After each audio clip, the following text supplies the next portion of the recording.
At Midway Rotary Die Solutions, we offer converting waste removal options ranging from simple, cost-effective methods to sophisticated equipment designs customized to meet your needs. Effective slug removal options reduce or even eliminate secondary operations that are otherwise costly or manual labor-intensive.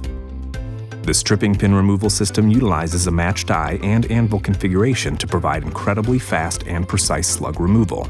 Once the matched set tooling is in place, a pin is used to pierce the slug.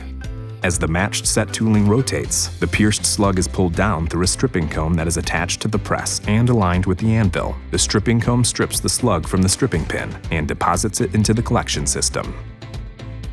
Benefits of the stripping pin removal system include slug removal at the highest press speeds, 100% removal rate, no interference with normal press operation, and users can customize by removing or replacing pins.